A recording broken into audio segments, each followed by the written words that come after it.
Hola a todas y todos, bienvenidos una vez más a Aprendo en Casa. Hoy jueves 13 de agosto del 2020 desarrollaremos el área de comunicación.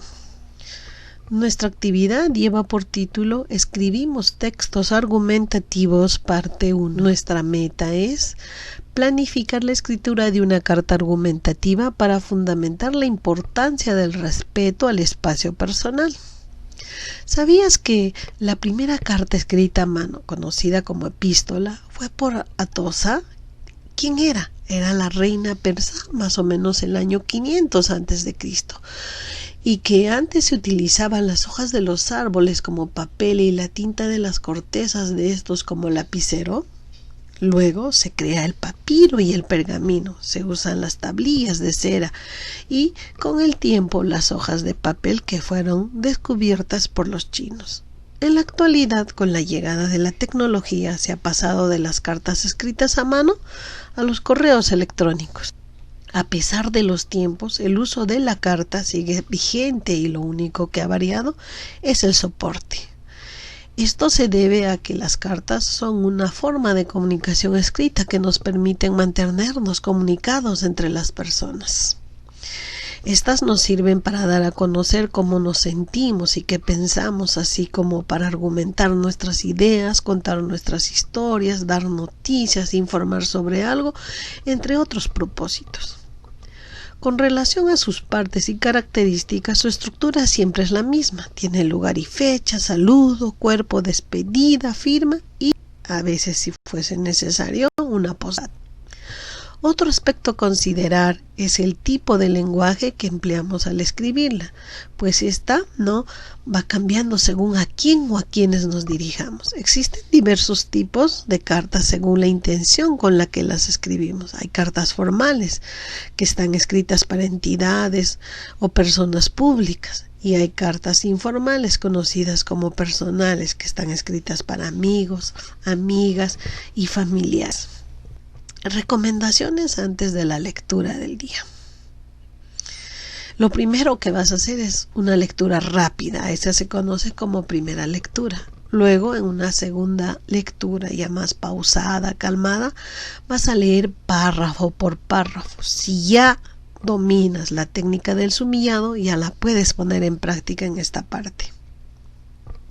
Subraya las palabras desconocidas. Puedes encontrar su significado si te apoyas en otras palabras del mismo párrafo o que estén a lo largo del texto. También si las buscas en el diccionario o en la web. Escribe en tu cuaderno las ideas que te parezcan importantes. Identifica cuál es la tesis de cada carta, qué argumentos se emplean para defenderla y a qué conclusión se llega. Acá tienes la carta 1 y la carta 2. Por supuesto, el enlace de estas cartas te voy a dejar en la descripción del video y así podrás leerla, ampliarla y tener más facilidad para la lectura. Una vez terminado de leer estas cartas, vas a completar este cuadro, donde hay una serie de preguntas que vas a responder tanto para la carta 1 como para la carta 2, como ¿quién escribe la carta 1? ¿Quién escribe la carta 2? ¿O será una carta personal o pública? ¿A quién está dirigida tanto la 1 como la 2? ¿Cómo es el lenguaje que se emplea en la carta 1 y cómo es el lenguaje que se emplea en la carta 2? ¿Por qué habrán escrito la carta 1? ¿Por qué habrán escrito la carta 2? ¿Cuál es la tesis de la carta 1? ¿Cuál es la tesis de la carta 2? ¿Y qué argumentos sirven para sustentar la tesis de la carta 1 y qué argumentos sirven para sustentar la tesis de la carta 2? ¿Recuerdas que al leer las cartas 1 y 2, los textos argumentativos entre los cuales están las cartas argumentativas tienen como propósito persuadir, convencer al lector? Muy bien. Ok, entonces ahora puedes responder a las siguientes preguntas. ¿De qué me quiere convencer esta carta? Primero de la carta 1, luego de la carta 2. ¿Qué quiere que haga en la carta 1? ¿Qué quiere que haga en la carta 2? ¿Y qué quiere que apruebe en la carta 1? ¿Y qué quiere que apruebe en la carta 2?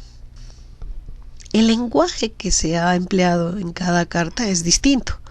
ya que depende de a quién está dirigida. A eso se llama destinatario. Ejemplo, en la carta 1, Sonia le escribe a su amiga Rosita, por eso su lenguaje es informal.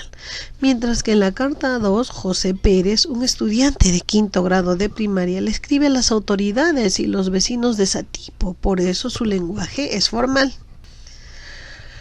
Ambas cartas tienen una tesis, que no siempre está al inicio, a veces puede estar al final del texto, ¿no? Y unos argumentos que la defienden y la sustentan. Los argumentos se encuentran en el cuerpo de la carta. Podemos identificarlas preguntándonos lo siguiente. A ver, ¿cómo identifico cuál es la tesis? Haciendo esta pregunta. ¿Qué posturas se defienden en la carta? Ahora, ¿cómo identifico cuáles son los argumentos en esas cartas? Haciéndose esta pregunta. ¿Qué ideas u opiniones dan sustento o respaldan la tesis? Muy bien.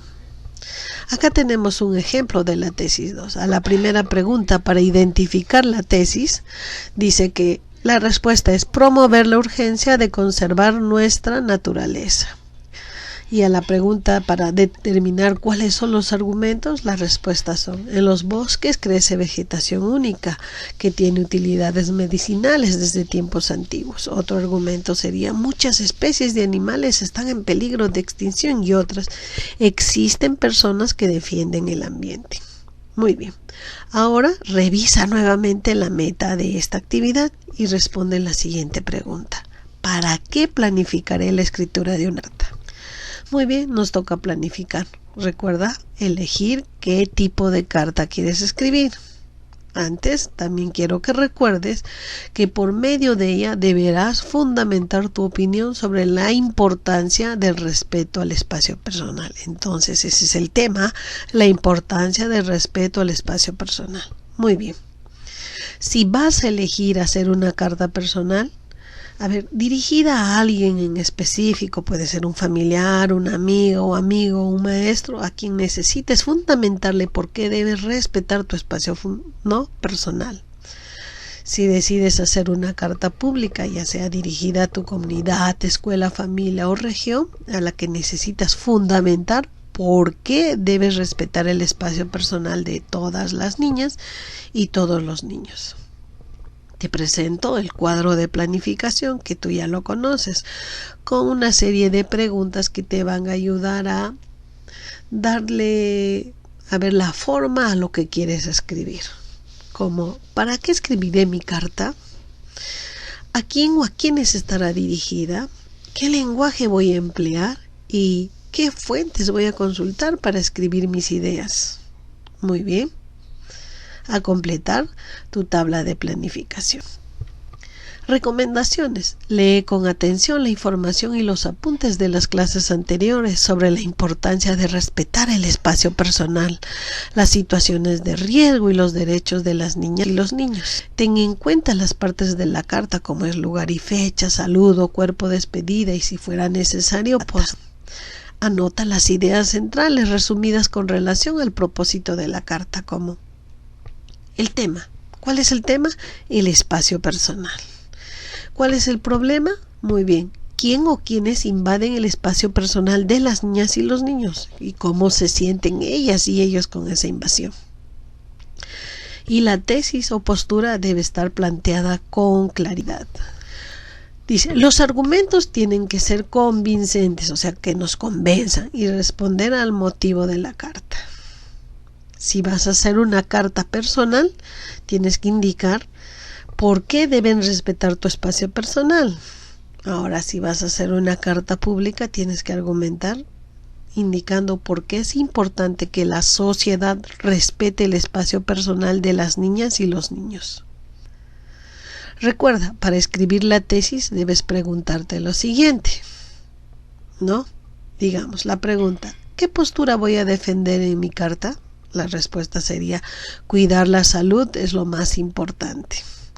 A la pregunta: ¿Qué ideas u opiniones sustentarán o respaldarán la tesis de mi carta? Las respuestas van a ser los argumentos. La primera es quedarnos en casa para cuidar a los otros y cuidarnos a nosotros mismos. Otra sería criterios y recomendaciones para evitar el contagio en la salida de las niñas y los niños. Solo pueden salir acompañadas o acompañados de una persona adulta, usando mascarillas y por un tiempo determinado. Y tenemos que cuidarnos buscando información de especialistas en salud. Perfecto.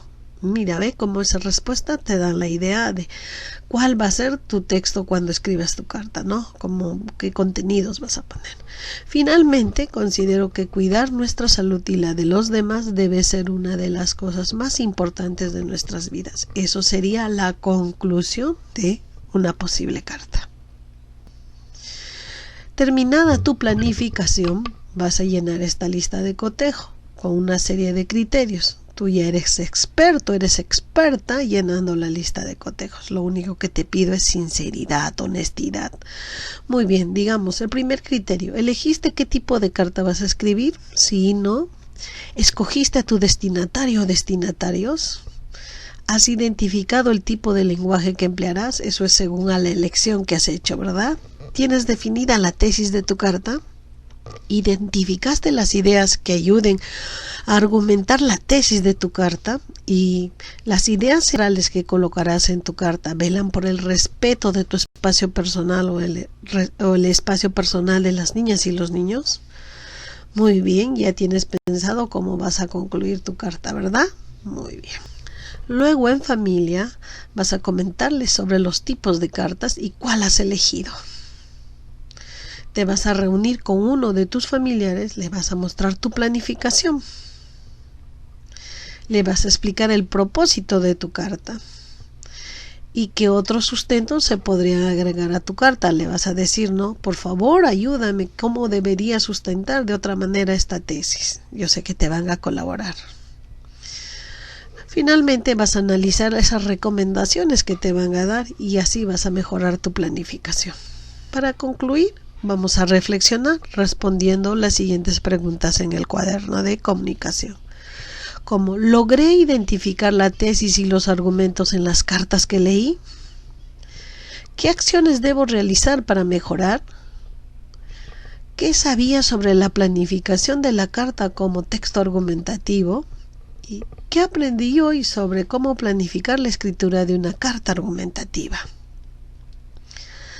Finalmente, ¿qué me falta por aprender?